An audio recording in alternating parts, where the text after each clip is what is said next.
بسم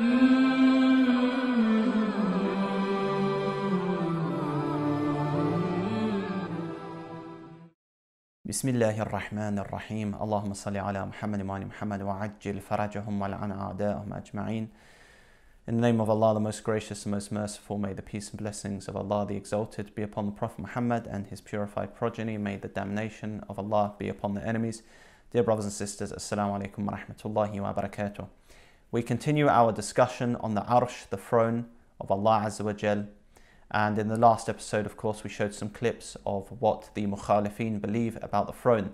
That Allah Azza wa Jal physically sits on the throne, that because of his weight, the throne creaks and makes sounds. And we said that this is not compatible with the true Islamic beliefs which we get from Ahlul Bayt alayhim salam. So I finished off the last episode just mentioning the summary of what the Shia scholars say about the Kursi, which is of course based on different narrations, and the Arsh. So for the Arsh, for example, being a physical creation which is great, created by Allah Azza wa Jal to point towards his greatness, and then again a type of majazi type meaning, a metaphorical meaning, where it means that Allah's rulership over everything, his rulership and his sovereignty. And then the third meaning his knowledge, the Arsh, the throne being a type of knowledge given to certain servants of his. And then the meanings we summarize for the Kursi as well, which one can refer back to the last episode. So let's continue. If one wants to read about the Arsh and the Kursi, there are certain books they can refer back to which shows the narrations. Now about the authenticity of the chains and whether they should be accepted in terms of chain-wise, one has to analyze this themselves, as some will be authentic and some will be weak. But some of these scholars who are well versed as well in ilm al-rijal and grading of narrations say that no, when it comes to the throne, the Arsh of Allah Azza wa Jal, we have narrations which are authentic, which indicate that the Arsh, the throne, is physical and non-physical. So both sets of narrations can be authenticated by chain, and obviously we'll demonstrate different narrations. So if one goes, for example, in Al-Kafi, volume 1, chapter 20, there is a whole chapter about the Arsh and the Kursi. So there's certain narrations which explain the Arsh and the Kursi, for those who want to go back to the Shia literature and read different narrations, and inshallah ta'ala we will read some of these. And then if one looks at Kitab al-Tawhid by Sheikh Saduq, we find in chapter 48 to chapter 51, there are chapters which mention the Arsh and the Kursi as well. So someone can read through these narrations. Of course, it will be good if someone is able to explain this, but inshallah ta'ala we will aim to do that within this episode. So we find that chapter 52 in particular, is the chapter which talks about the Kursi in Kitab al-Tawhid. So let's give an explanation for some of these verses of the Quran which attribute a throne, an Arsh, to Allah Azza wa Jalla, and what this means. First again, we mention chapter 20 verse 5, chapter 13 and verse 2. Ar-Rahman ala al-Arsh istawa, thumma istawa ala al-Arsh. So both of these verses mention Allah Azza wa Jalla, for example, establishing himself upon the throne. So how do we understand these? First off, the Imams alayhim salam, they negated the false Omari interpretation, the interpretation which comes from the sect who refers to itself as Ahlul Sunnah. Because as I mentioned before, these ideas were spreading back then and the Imams refuted them. So let us start off by negating the false interpretation of the Arsh. So we have one hadith attributed to Imam Sadiq alayhi salam in Kitab al-Tawhid. And the matan, the content of this narration is fine, as it matches with a lot of other narrations that we have, which are also, of course, authenticated. In this particular narration, which is attributed to Imam Sadiq alayhi salam, it says, "Man za'ama anna Allah fi shay, aw min shay, aw ala shay, faqad ashrak. لو كان الله عز وجل على شيء لكان محمولا لو كان في شيء لكان محصورا ولو كان من شيء لكان محدثا." So Imam Sadiq alayhi salam says, whoever claims that Allah, the Mighty and High, is from something, in something or on something, he has surely done, ashrak, committed polytheism. He added, whoever claims that Allah is from something, he implies that he is created. So for example, a human being, he says, I'm from my father, who's from his grandfather. I'm from this, I'm from these material things. I'm a mix of water, blood, skin, bones. Allah Azza wa Jal is not from something. All of the creation is from something, and it doesn't apply to Allah. So whoever claims that Allah is from something implies that he is created, because everything created, it has to have a cause, and all of these causes go back to Allah Azza wa Jal when there was non-existence. Whoever claims that he is in something, he implies that he is limited. So for example, now I'm in a room recording this, I am confined within a body, certain material elements which does not apply to Allah Azza wa Jal. Otherwise, it would make Allah Azza wa Jal limited, like the Salafi do in their beliefs. And whoever claims that he is on something has implied that he's mahmul, that he is carried.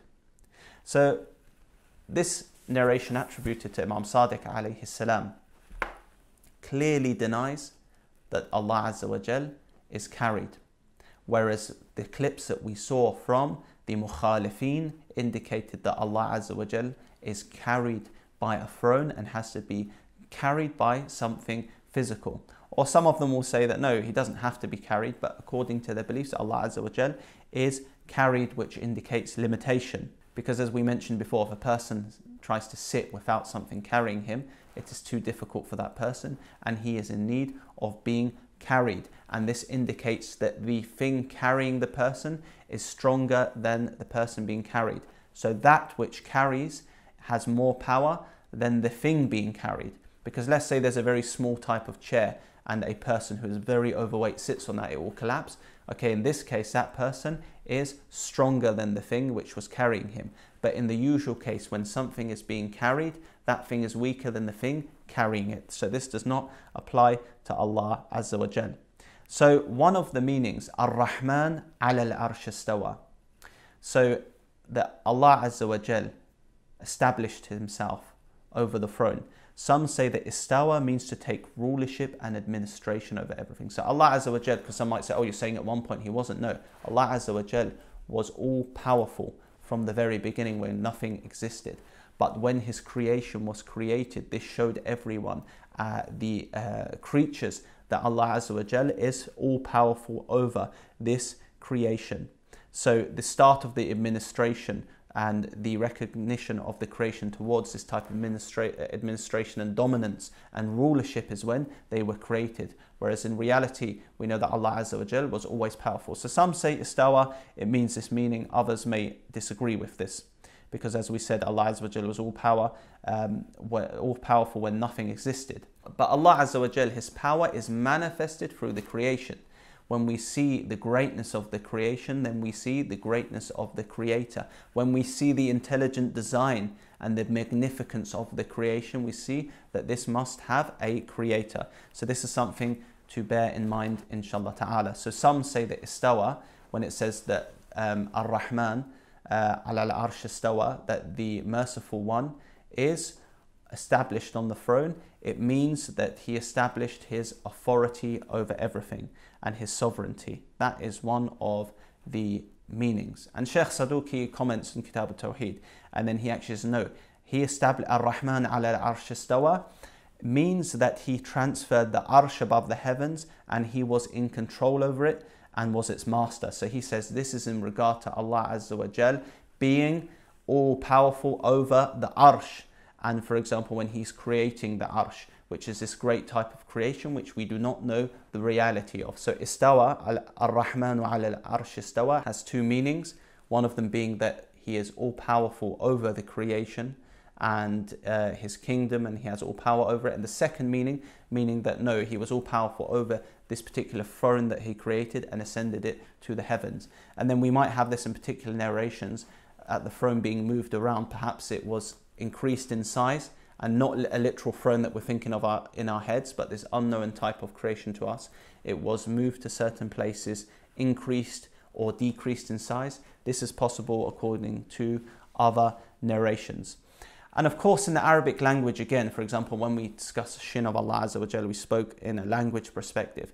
When we speak about Arabic language, of course, we can even show verses of the Quran, which shows that when someone takes the Arsh, when someone takes the throne, this indicates them taking power and authority. For example, one verse in the Holy Quran, we find the following. إِنِّي وَجَدْتُ امْرَأَةً تَمْلِكُهُمْ وَأُوتِيَتْ مِنْ كُلِّ شَيْءٍ وَلَهَا عَرْشٌ عَظِيمٌ. So the verse says, indeed I have found a woman ruling over them who has been given everything that she needs and who has a magnificent throne. وَلَهَا عَرْشٌ عَظِيمٌ. So from this verse of the Holy Quran, it shows that she has possession of something. She possesses this. So Allah Azza wa Jal, He possesses all of the creation. None can escape His power and His knowledge. And in this verse, it shows that when it says she has a great throne, it means possession over a mighty kingdom. So some use this verse, like Sheikh Mufid actually. He quoted it in Tashih al-I'tiqadat when he comments on Sheikh Saduq's book of the Shia creed. He mentions this verse in regard to the Arsh. So same that Allah Azza wa Jal has possession all over His kingdom, possession of His kingdom. We can say that it's similar to this verse where it says that she possessed something. The same for Allah Azza wa Jal when it talks about the Arsh, that Him being established upon the Arsh or over the Arsh is when He has possession and control over His kingdom. And usually after in the verse, it gets clarified. For example, in Surah Yunus, chapter 10, verse 3, it says, ثُمَّ اسْتَوَى عَلَى الْعَرْشِ يُدَبِّرُ الْأَمْرِ. That Allah Azza wa Jal established Himself on the throne, regulating all things. So it shows that Allah Azza wa Jal, He's established Himself to the creation, that He is all in authority and control, and He is the one that regulates things and controls the world. So this verse, when you read it together, it clarifies it for this possible meaning. And then we see another verse in chapter 57, verse 4, where it says, ثُمَّ اسْتَوَى عَلَى الْعَرْشِ يَعْلَمُ مَا يُلِجُ فِي الْأَرْضِ وَمَا يَخْرُجُ مِنْهَا. Where Allah Azza wa Jalla says, then He established Himself on the throne. He knows what enters within the earth and what comes out of it. So Allah Azza wa Jalla establishing Himself on the throne is Him taking control or showing creation that He is in control of all of them and regulating the affairs. So we explain that Allah Azza wa Jalla, when He establishes Himself on the throne, it is in regard to power and Him showing the creation that He is all powerful and in control of them. And this can be proven through language as well. But when we read some narrations, one that comes in Al-Mahasin, which is attributed to Imam Kadhim alayhi salam, it also backs up this type of meaning of istawa ala al-arsh, ala al-arsh istawa, that Allah Azza wa Jal taking the throne or establishing Himself on the throne is in regard to His dominion and rulership over everything. We read in this narration of Imam Kadhim alayhi salam, where it says, someone, he was asked, سُئِلَ عَنْ مَعْنَى قَوْلِ اللَّهِ الرَّحْمَنُ عَلَى الْعَرْشِ اسْتَوَى فَقَالَ اسْتَوْلَى عَلَى مَا دَقَّ وَجَلَّ. So Imam Kadhim alayhi salam, the 7th Shia Imam, was asked about the verse we are discussing, الرَّحْمَنُ عَلَى الْعَرْشِ اسْتَوَى, that the Beneficent, the Merciful One, established Himself upon the throne. He says that He, Allah, dominates all things, small or big. So the Imam, when explaining this verse, relates it to Allah Azza wa Jal, His authority, Him dominating all of those things, minute, big or small, or even those things which we do not see, or the bacteria which we cannot see except under a microscope. Allah Azza wa Jal has complete control over all of these things, and all of these things cannot escape His power and knowledge. So when we read this particular narration, it could say that, okay, istawa, meaning that Allah Azza wa Jal established Himself on the throne, taking control of everything. Well, He's already obviously in control, but the creation would realize that when they're created. This meaning is backed up in one of the narrations. Therefore, this is why some of the Shia ulama might say that, okay, when we take these narrations, it backs up that the Merciful One being upon the throne means in terms of His kingdom, control and power, as we've seen in this narration. Again, he was asked, it says Imam Kadhim was asked, and he replied, He, Allah, dominates all things, whether minute or big. So even minute things are under the control of Allah Azza wa Jal. So we'll finish here, and we explained this verse according to one of the interpretations, that Allah Azza wa Jal, Allah being established upon the throne, is in regard to his power and dominance, and it is not the Salafi interpretation where Allah Azza wa Jal literally sits. He sits and is carried on a throne, which the Imams alayhim salam, according to the narrations, or that which has been attributed to their words, showed that they refuted this understanding. So we've shown the Salafi view and then the view of the Shia. What we'll do inshallah ta'ala is look at some of the other verses when we continue, because as we said, this is a very deep topic and we'll try to simplify it as much as possible, as there are many narrations relating to the Arsh and many descriptions of it. So join us for the next episode where we will discuss this even further.